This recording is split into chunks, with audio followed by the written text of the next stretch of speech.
Kumusta na mga Libra guys? Okay Libra, this is for you. Para sa mga Libra, this is for you. Kumusta na kayo guys? At ngayon ay June 9 na guys, sapagkat 1 o'clock na dito ng umaga. Okay, madaling araw. Wala tayong pasok bukas, kaya ako ay may time to read. Okay. Libra, kumusta na mga Libra?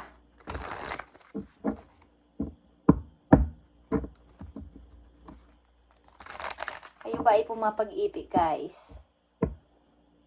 It's color green. Green guys. At ang aking cutics ay green. Napansin ko lang. Okay? Ito ay love and money. Okay? Ang ibig sabihin ng green.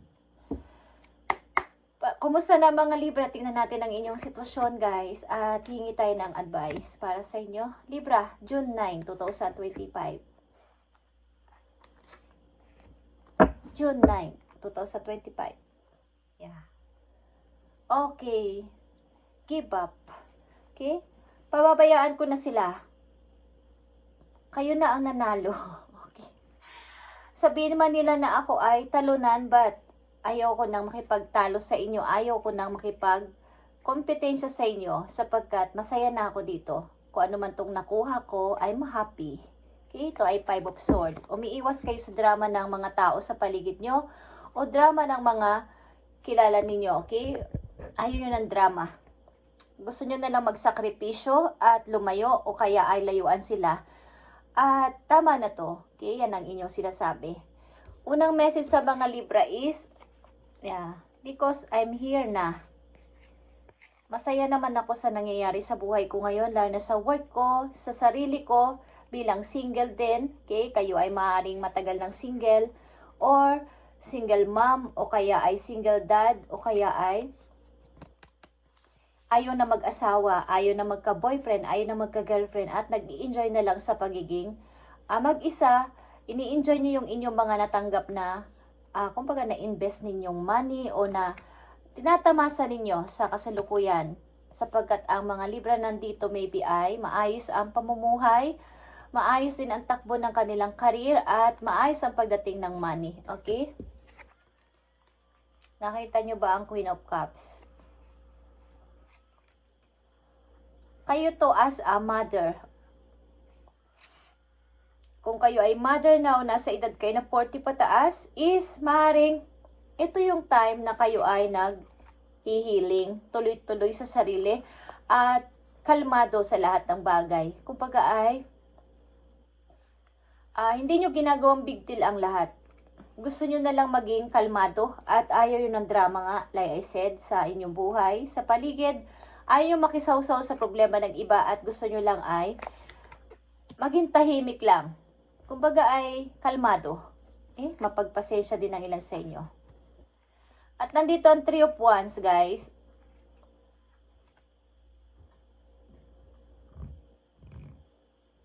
Kung kayo may hinihintay sa malayo, malamang at sa malamang ay may natatanggap din kayong message, something, but hindi nyo na lang pinapansin.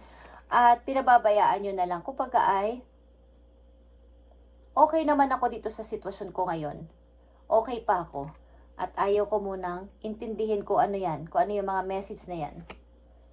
Yeah. Nananahimik talaga ako. Huwag nyo akong istorbohin. Maaring may nag-iistorbo sa inyo, tao man to o mga taong involved sa buhay ninyo. Maaring nga may mga dumarating na message sa inyo, Libra, at kayo ay iniistorbo. Gusto kayong kausapin or may gustong kumausap sa inyo.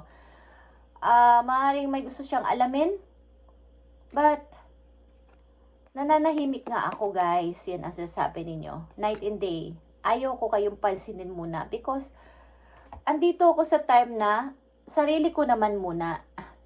Matagal na akong nakikialam o naging involved sa inyong buhay. Kaya lang ay nagkaroon ako ng maraming mga ako pa rin yung naging masama sa part na yan. Ako pa rin yung naging mali. Kahit na anong gawin kong pagtulong o kumbaga pag unawa sa inyo is ako pa din naman yung natatawag na may mali, may kasalanan. So, gusto ko na lang manahimik at wag na lang kayo munang pansinin. guys. Yan ang mga Libra na nandito sa reading. Tingnan natin guys. Ito man ay paalala sa inyo o sign na ano ang dapat ninyong gawin o ano mga paparating sa inyo guys. Okay, Libra. June 9, 2025. At sa mga nagse-celebrate ng kaarawan na inyong mga kakilala, Libra na Gemini is happy birthday sa kanila guys. Kung kayo may kilalang Gemini sa inyong chart, is happy birthday. Okay. Mga dapat din yung malaman para sa Libra. Andito ang karmic relationship, Libra.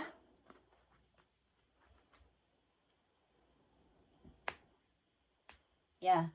Maaring kayo ay nadiling o nadidealing sa karmic relationship. Ang ibig sabihin nito kung kayo ay broke na o na-broke ng isang relation o kakoneksyon ninyo ay ito ay talagang nangyari sapagkat ito ay nakatakda.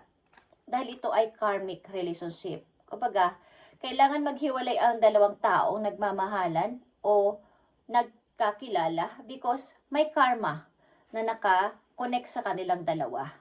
Na kailangan itong maputol muna at maayos mag-heal sa bawat isa bago magtagpo ulit kung mangyayari pa din ang pagtatagpo. Okay?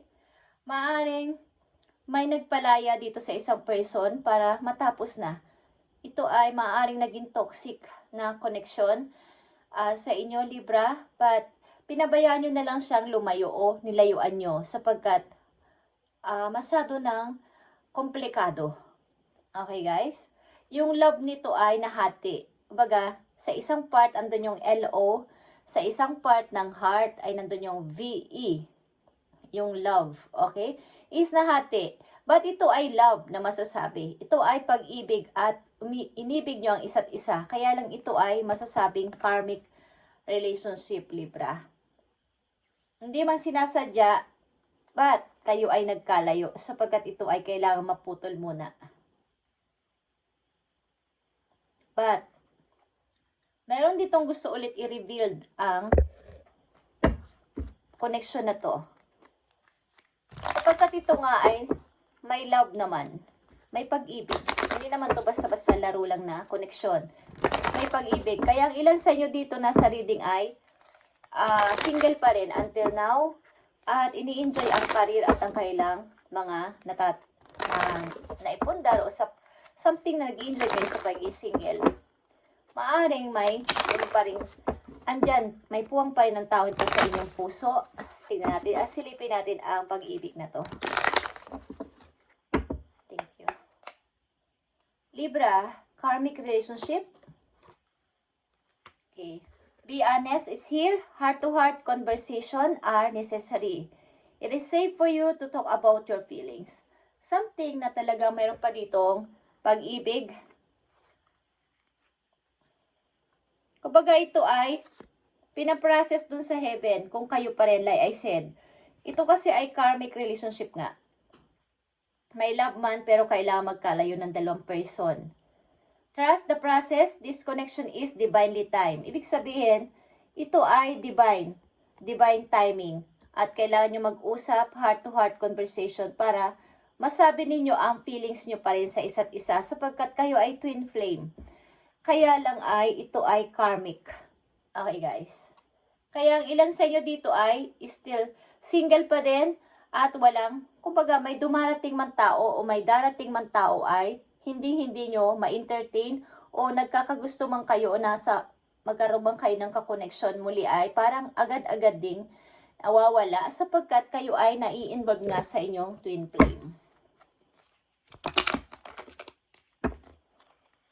Baga nagkalayo man kayo ng person na to ay kayo pa din siguro ang magkakatuluyan sa huli sapagkat ito ay something na pinaprocess sa heaven kung kailan mangyayari ulit. Okay. I need message for Libra. Naka-base pa rin dito sa kailang sitwasyon. I need ng advice para sa mga Libra. Thank you. Okay. Libra, it's time to hit the reset button. Clear out the old so that room is available for the new enter. Trust that better things are coming fast. Prepare to move to the next phase of your life. This is your rebirth. Welcome this beautiful brand new energy. You've got this. Okay. Pinapayo sa inyo dito na kung gusto ninyong mag-enter sa bagong mag-entertain ulit ng bagong tao, bago ninyong ito ay isang rebirth, magbagong buhay ako, bagong place at bagong mga tao din ang kikilalanin ko ito ay nakatagda ding mangyari sa inyo. Kaya lang kung dito kayo nakatutok pa din sa pag-ibig na to sa old, ay hindi kayo makaka-enter sa bago ninyong, meron dumadating na mga messages nga is hindi nyo ini-entertain o hindi nyo tinatanggap sapagkat kayo ay naguguluhan. Pag yung alaala ng kahapon ay bumabalik at bumabalik sa inyong buhay, meron sa inyong nakahandang mas better. Things are coming fast. Ito ay kapag ito ay inyong napagdesisyonan, give up ko na to ng 100%, ang tao na to sa old, at papasok na ako sa bagong buhay, bago din mga tao, gusto ko ring makilala sa bago kong buhay na to, bagong journey ng buhay ko, ay agad-agad itong mangyayari. Mabilis lang, Libra. Kailangan mo lang i-reset ang iyong, gawin ulit sa zero. Okay? Katulad ng pagre-reset sa mga cellphone. Buburahin nyo yung mga ibang data. Is gagawing brand new o i-renew, okay, ang inyong buhay para pasukan ulit ng bagong mga data, bagong pictures, bagong mga memories. Like na mga bagong tao, bagong mga memories, ipapasok nyo sa inyong bagong buhay. Okay guys? So kung gusto nyo lang naman gawin is, wine-welcome kayo na inyong mga guides sa inyong brand new energy. Ito ay brand new energy guys. At ikaw ay nananatili talaga dito as a Queen of Cups na napakahaba ng pasensya. At talaga maaaring kayo ay may panata sa buhay na ang kasal ay isa lang. Sagrado sa akin ang pag umibig ako is yun na yun. So yung next na magugustuhan ko parang hindi naman, hindi ako nasasatisfied, hindi ako totoong masaya. But, ito yung dapat mangyari. Prepare to move to the next phase of your life. Kung gusto nyo lang gawin. At kung yan ang pumapasok sa isip nyo sa ngayon kapag napanood nyo ang video na to is, yan ang maaaring mangyari sa inyo. Okay guys? So, tingnan natin ang mga paparating sa inyong message Libra na naka-paste dito sa inyong unang mga message. So, maaaring kahit kayo ay nagpalaya na o may pinalaya na person ay andyan pa din yung kirot sa inyong puso at hindi pa rin to basta-basta nawawala. Sapagkat ang pag-ibig o ang pakikipagrelasyon sa inyo ay napaka-sagrado. Parang hindi lang to basta-basta pagpasok sa isang relasyon na kapag ayaw ko na ay hahanap agad ako ng iba o maipapalit agad ako sa iyo. So kahit siguro ang taon na to ay malaki ang pagkakasala sa inyo is andun pa din yung kirot, andun pa din yung sakit sa inyong puso. At may puwang pa rin siya sa inyong puso. Kaya lang ay talagang ito ay karmic relationship guys. Okay? Ito ay divine time. Kung kailan ay hindi alam. Kung magsasama pa rin kayo o kayo pa din sa bandang huli. At bago mangyari yon ay kailangan nyong i-revert, ipanganak muli. Magkaroon ng mga bagong kakilala. Magkaroon ng bagong energy. Magpapasok ng mga tao sa buhay nyo, hindi lang sa pag-ibig. I-welcome ang mga good energy. Okay? Mga paparating sa yung message Libra, na nakadepend dito sa inyong unang mga messages. Tingnan natin. Mga paparating na message for you.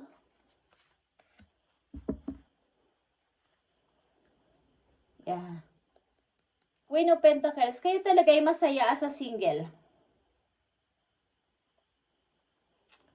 Aani kayo ng maraming pera guys, o kayo ay marami ng ipon ang mga Libra nandito. successful sa life. Ito man ay trabaho o business. Kayo ay successful o magsasucess. At mahal na mahal yung inyong ama't ina. Kung kayo may mga magulang pa, yung inyong mga relatives na malapit sa inyo, ay pinahandugan ninyo ng mga magandang buhay. Okay, paparating na message for you, the Hierophant. Okay, nag-i-enjoy ka sa paligid, lalo na sa mga bata. Mahilig ka sa mga bata. Mahilig ka makipag-usap sa kanila ng may buong parang galak. Masaya kang kausap sila at magbigay sa kanila mga inspirational na mga words. At lagi ka naka-smile sa harapan nila. Okay?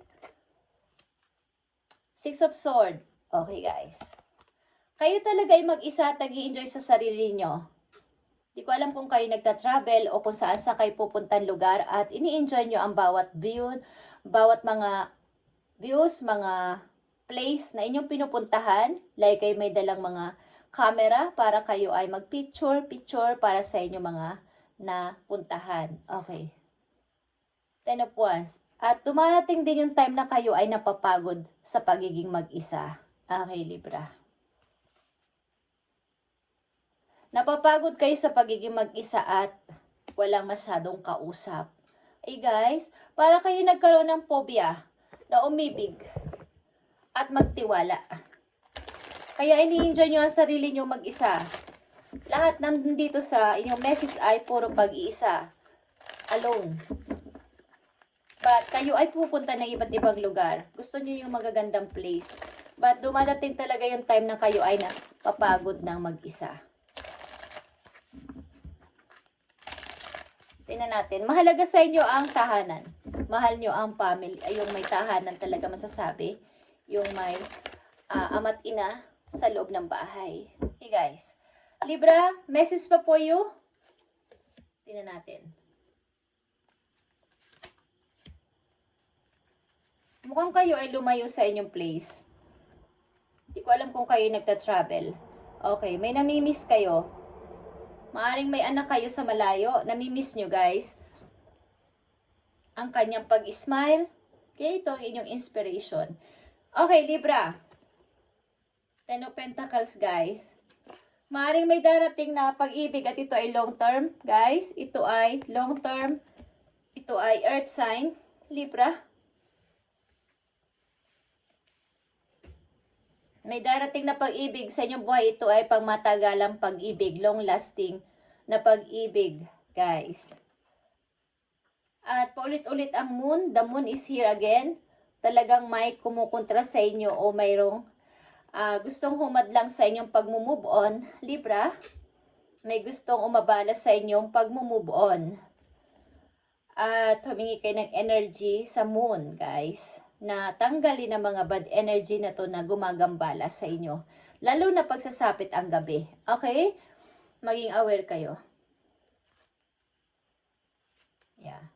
Temperance. Kailangan mong tanggalin ang tanikala na to sa iyong mga paa para ikaw ay tuloy-tuloy sa pag-move on, Libra. 7 of Wands, guys. Ito isang taong, hindi ko alam kung kasal ka dito. Ito ay tinitingnan ka sa malayo. Gusto niya magbigay ng message sa'yo. Maaring ito ay sa online. Online, gusto kanyang padalhan. Maaring tinitingnan ka nito sa malayo o sa iyong mga profile. Titingnan ka kung meron ka ng pag-ibig na bago. Tanggalin mo na yung tanikala na to na nagkukonect sa inyong dalawa. Kung gusto mo na ng tuloy yung pag-move on, Libra. Ito ay karmic relationship kasi. Okay? Maring ikaw ay makakakilala ng bagong tao. At ito ay long life. Pang long life na. Kakasal ka maybe. Tingnan natin. Parang ang gusto mong kasal ay yung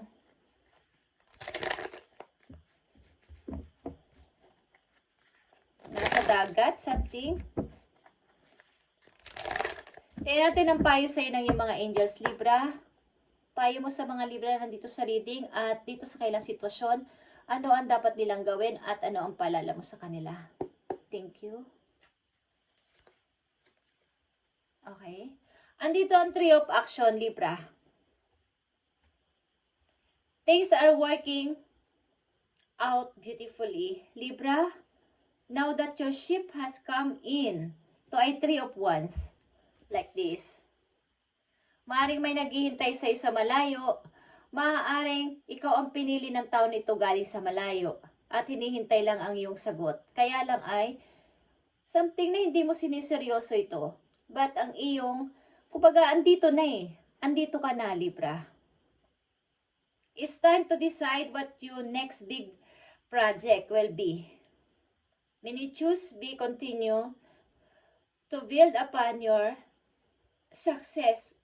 Okay? Success or move on to something entirely different. Be willing to travel if necessary. Okay? Ina-advise sa inyo dito na kayo ay mag-travel o papunta kayo sa ibang bansa, guys. Something travel.